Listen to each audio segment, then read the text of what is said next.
Good morning friends, welcome to ask spoken English academy. मी आरती पाके परत एक नवीन व्हिडिओ घेऊन तुमच्यासोबत समोर आलेली आहे. पहिल्यांदा आपण टू बीची वर्तमानकाळी रूपं बघितली होती, त्याच्यानंतर टू बीची भूतकाळी रूपं बघितली होती. Now we are going to see to be future forms. To बीची भविष्यकाळी रूपं आपण बघणार आहे. टू बीच्या भविष्यकाळी रूपामध्ये शॅल बी आणि विल बी असे दोन हेल्पिंग वर्ब तुम्हाला मिळतील. त्यांचा अर्थ असेल किंवा असेल असा असेल. Means it depends upon the pronoun. Pronoun एकवचनी आहे का अनेक वचनी आहे. जसं मी असेल, तू असशील, तो असेल, ती असेल, आम्ही असू, आपण सर्वजण असू, असे फक्त चेंजेस होणार आहेत ड्यू टू द प्रोनाउन्स. प्रोनाउन्सनुसार त्याचा एंड चेंज होणार आहे. शल बी आणि विल बी हे त्याचे काय आहेत, दोन हेल्पिंग वर्ब्स आहेत. मी ऑलरेडी ते लिहून ठेवलेलं आहे. आय शल बी आणि वी शल बी या दोन ठिकाणीच तुम्हाला शल हा शब्द दिसेल. बाकी सगळ्यांसमोर तुम्हाला विल बी दिसणार आहे. As a British rule. British English आपण शिकतोय आतापर्यंत, पहिल्यापासूनच त्यांचं इंग्रजी शिकतोय, आता पण ते शिकतोय.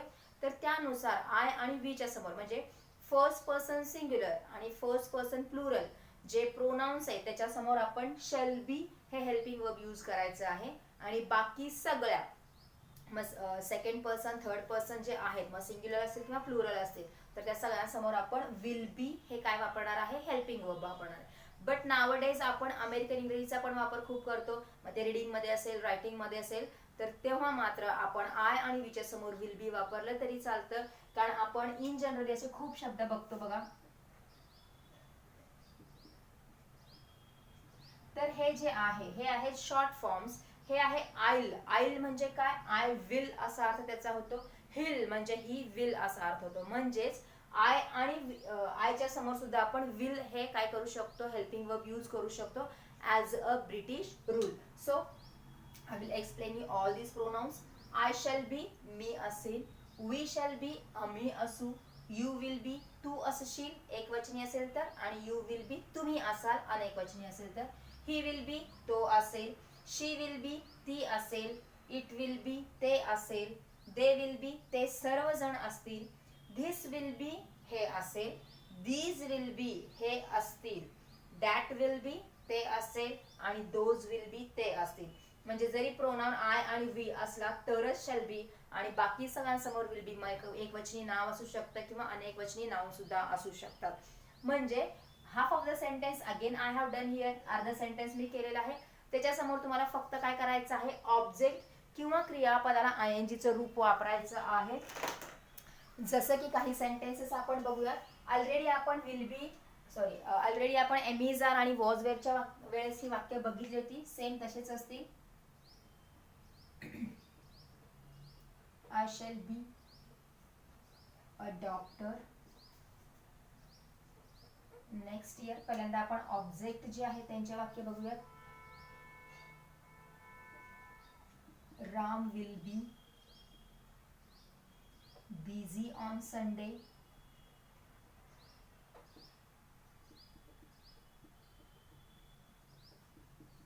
Boys will be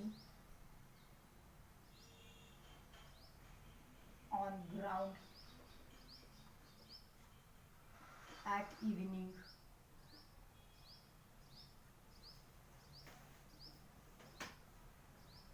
My notes will be helpful. इथे प्रत्येक ठिकाणी बघा, I shall be a doctor next year मध्ये डॉक्टर हे प्रोफेशन आहे. Ram will be busy on Sunday, busy हे ऍडजेक्टिव्ह आहे.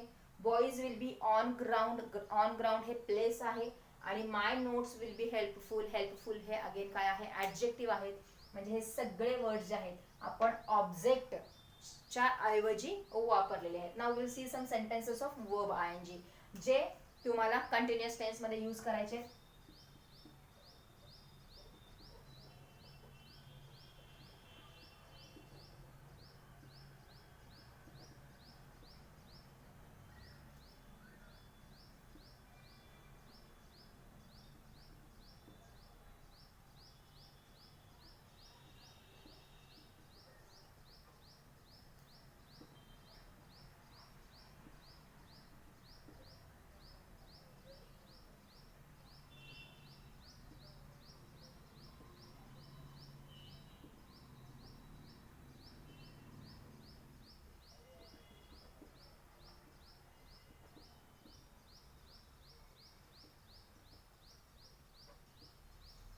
I shall be working next year, पुढच्या वर्षी मी काम करत असेल. Ram will be playing, Ram खेळत असेल.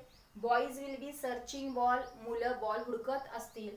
आणि my mom will be cooking at night, रात्री माझी मम्मी स्वयंपाक करत असेल. So what we did, shall be will बीच्या नंतर ना आपण हे a doctor, busy, on ground आणि हेल्पफुल हे ॲज अ ऑब्जेक्ट म्हणून बघितलेले आहेत, जे आपण बेसिक लेवलमध्ये बघणार आहे.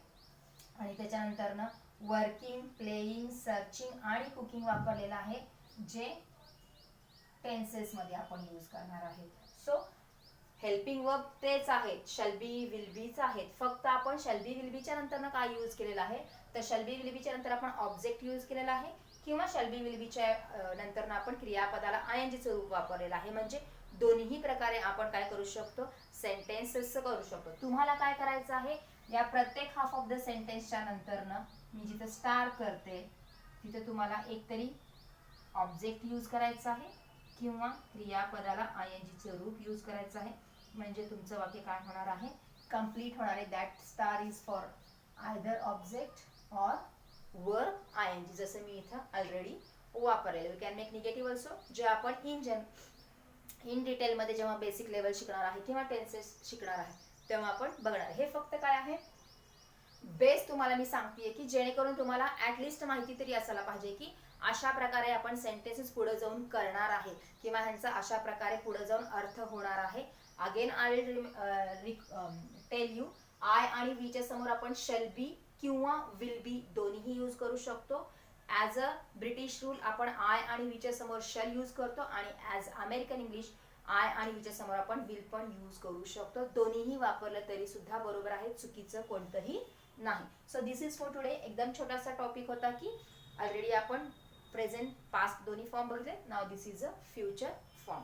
पुढच्या व्हिडिओमध्ये पुढचं topic. That's all for today. Thank you.